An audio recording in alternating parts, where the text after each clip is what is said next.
Hi, and welcome back to our kitchen. I'm glad to see you back.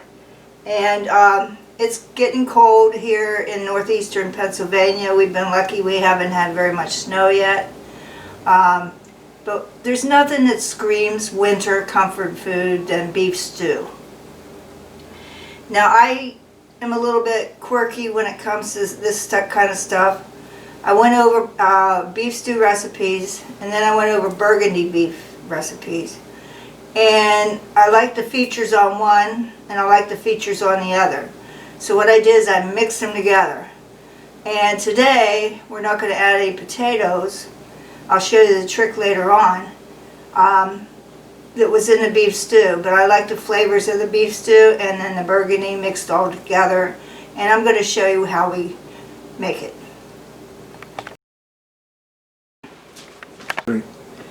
Okay, the saute button says it is hot now, so I'm going to put a couple tablespoons. Well, I'm going to start with 1 tablespoon because we're going to do bacon and it has its own oil coming out. And so we're going to crisp up this bacon.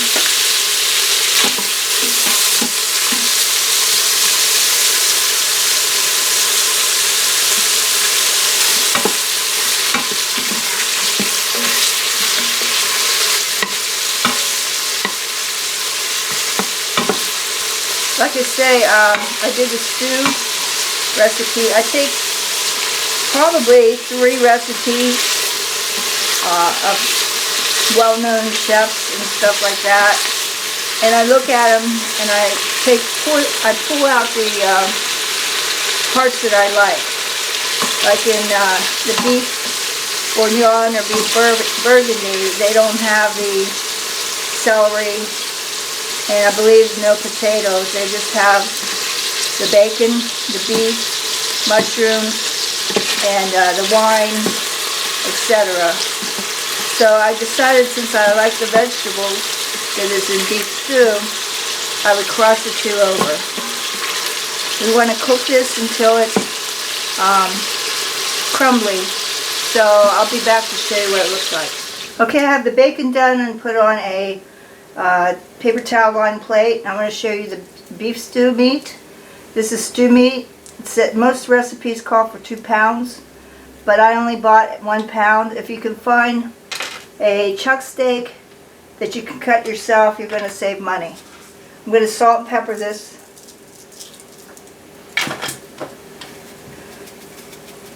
I gotta hurry because I don't want my bacon grease to burn. And then I'm going to add some flour to it. This is gluten-free flour.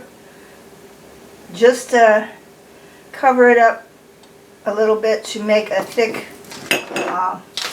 gravy at the end. And I'll show you another trick to that too.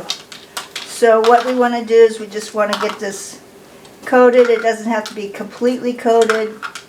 Just enough to add some thickening to it. Okay, I'm going to place this in the pot. It's still on saute, and you don't want to crowd your meat.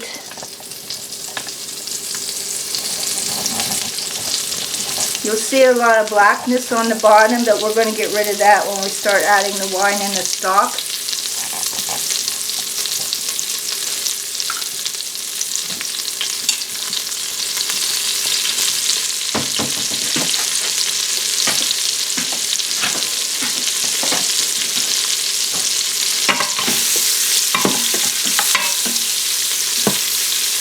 We just want to brown the outside of this beef. You could skip this part if you didn't want to do this. I would suggest doing it because it gives a good flavor to the beef and also starts it cooking a little bit before we put the stew together. So I'm just going to move it around until I get the outside browned on these pieces. And what I did too is I'm a freak about fat on meat. So I took the stew meat and I cut off as much fat that I could see. I didn't get it all, that's fine. I just can't stand the big pieces of fat, so I took them off. Now you might say that I'm wasting money doing that, but that's just my own prerogative. You don't have to do that. Okay, we're almost done with the first batch. I'm going to put it on a paper plate.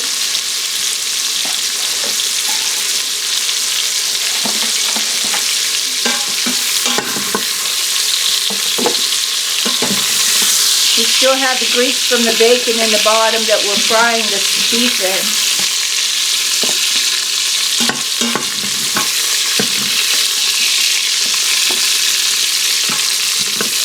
It goes quickly because, like I said, we're just browning the outside. And here we go with the second batch.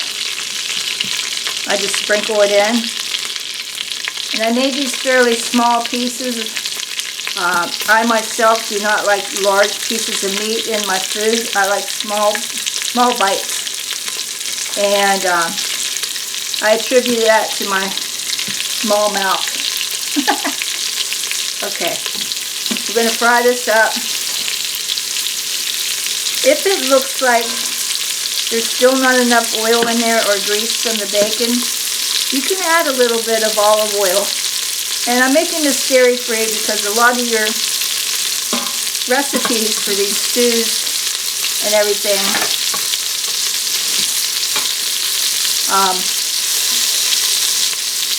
call for butter.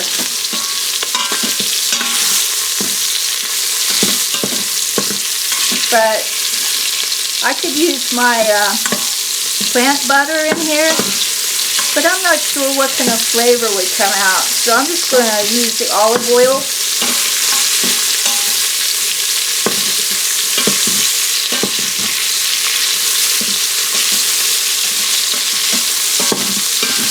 Keep moving it around. That's just the way I like to do it. You can flip them over if you can to get all the sides.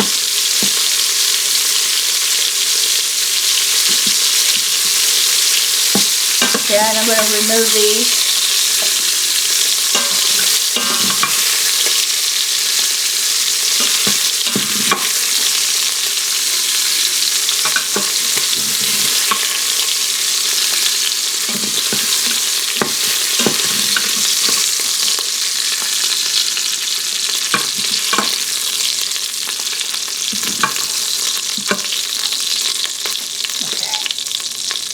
Okay, now we're going to add a little bit more olive oil.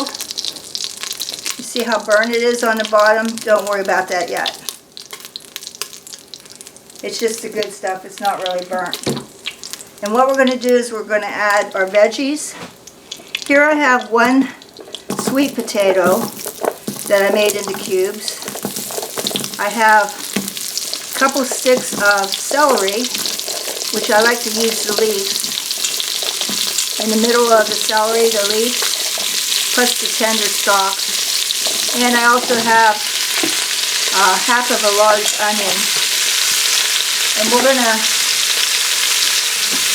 saute these up and get them a little bit soft. We'll be back in a few minutes.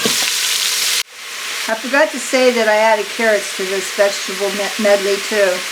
Now, the reason I like the sweet potatoes, it's replacing starchy potatoes, your regular potatoes.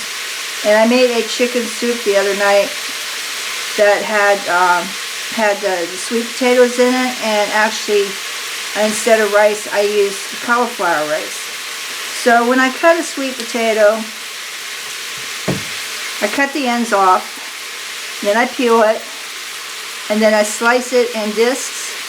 You have to have a sharp knife. Be careful with it. And then I dice it up into smaller pieces. Okay, we're going to add our garlic. I have a tablespoon of garlic.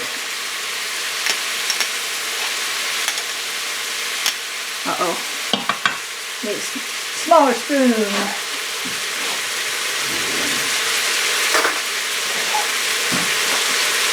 We're going to get our garlic in. Remember, you don't add your garlic at the beginning because you don't want it to burn. So we're going to mix this around for about a minute.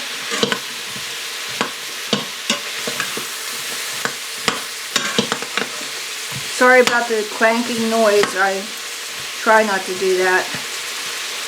That's why I use wooden spoons a lot. Now, this is the frozen tomato paste that I have.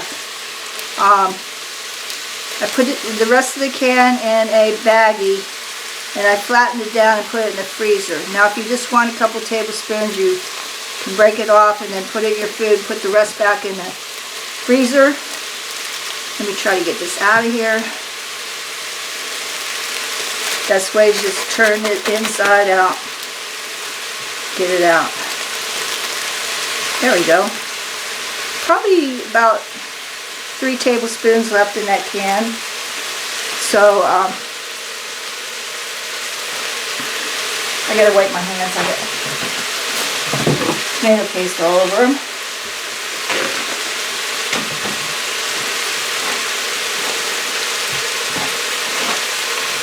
Okay, let me use my wooden spoon so I'm not clanking so much. I try to not do that because if you listen to it on earphones, it can make you jump. You have to keep turning the volume up and down, and I don't want that. What I want to do is to cook this for a couple minutes. Now, just from the veggies, the bottom stuff is coming off, and in a minute I'm going to add the beef stock, and we're going to clean that bottom up just with our flat spoon. Okay, now I want to, before I do add the stock, I want to add a teaspoon of Italian seasoning. I have a tablespoon of Worcestershire sauce, a tablespoon of Dijon mustard, you know me, and a teaspoon of horseradish, prepared horseradish. That goes very good with beef. I'm going to add that in. Mix it up. I wish you could smell this. It's coming together really good. Okay, now I'm going to add the beef broth. I have 2 cups of beef broth. And this is where we start cleaning the bottom of our pan. Because if you have burnt particles on the bottom of your Instant Pot, you'll get a burn notice and it won't come to pressure. Now, there's people that say if you get a burn notice, don't worry about it, but I worry about it. So this is the way you clean the bottom off. You can feel it with your wooden spoon. You can feel if there's stuck parts on there.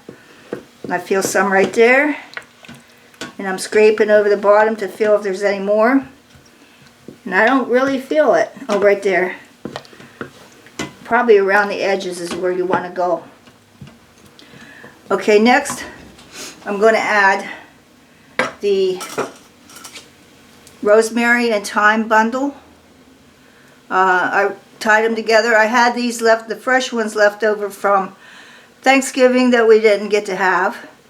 And if you don't have fresh, use a little, probably a teaspoon of thyme, because that's the important one.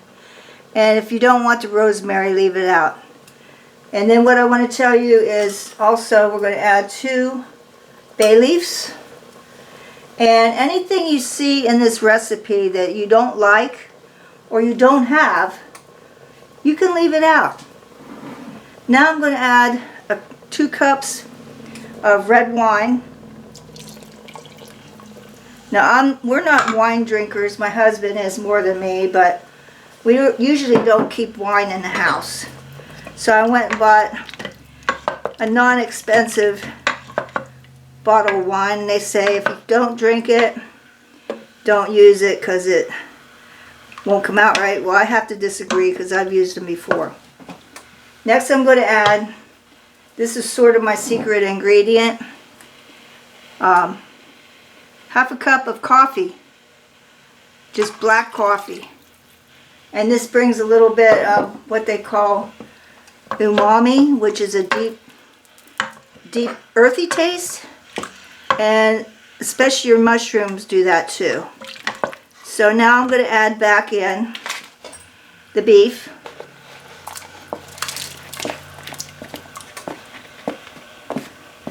Now the bacon's sitting over there. We're not going to add it back in until the end, and I'll show you how to do that. I'm going to set this for pressure cook for 15 minutes, and that's to cook the meat, and I guarantee it's going to be really tender. I like to wipe the outside of my Instant Pot to make sure that it can seal right, because if you don't get that seal, then it won't pressurize. So just take a little cloth, it can be water, paper towel with water on it, and just go around the edges like that so you know you're going to get a seal. I'm going to go ahead and set this for 15 minutes. What we do is we push the cancel button and then put the lid on. Make sure your it's sealed, not venting. And then push the pressure button and lower. I have to lower it down because it's an hour and 15 minutes. I just want 15 minutes. So I'm going to go ahead and do that. Wait for it to come to pressure, and I'll be back. Okay, it cooked for 15 minutes. We let it natural release for 15 minutes. And then let the steam out. Here's my little packet of herbs that stayed pretty well together. Okay, and next we're going to put it back on saute. You can see that it's still pretty thin, and what we're going to do is we're going to add the mushrooms. These are shiitakes. You don't like mushrooms, leave them out.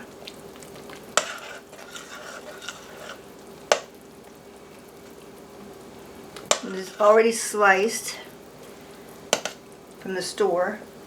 And then we want it thicker, so I'm going to add McCormick's brown gravy gluten-free powder.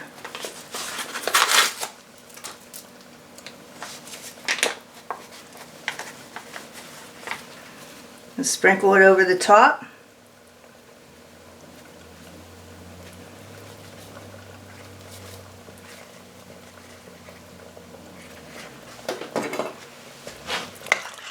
I forgot to mention, everything in this recipe is gluten-free. The Worcestershire sauce, the beef broth is all gluten-free. Okay, we're going to let it come to a boil. And if it's not as thick as I want it, I'm going to add another packet of the gravy. Now we can add back in our bacon bits. Let me take this off of here.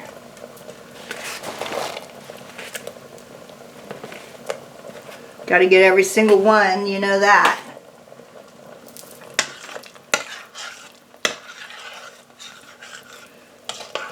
We want to cook the mushrooms now. That's probably going to take a couple minutes, and see how thick this gravy gets. You know what? I think I'm going to add another packet. This actually adds beef flavoring to the recipe. It's almost like using a beef bouillon, but with beef bouillon you have to find a gluten-free one, which is kind of hard to do. Oh, that's starting to look real good. Okay, I'm going to be back in a few minutes. I'm going to time it maybe 5 minutes, and we'll see how far the mushrooms cook. Okay, it's been about 5 or 10 minutes.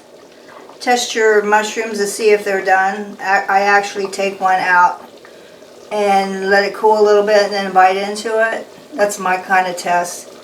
And it's all nice and gravy-like from the packets of gluten-free brown gravy.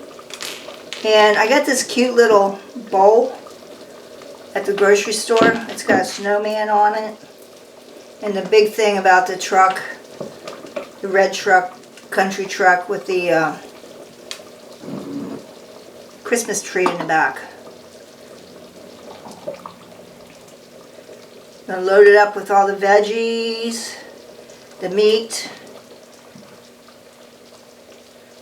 In my recipe, I'm going to tell you to use 2 pounds of beef because I think just having the 1 pound, I needed more meat. Then you can serve this over whatever you want.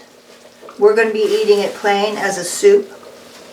And what you can do is take some parsley if you have it and sprinkle it over the top for decoration.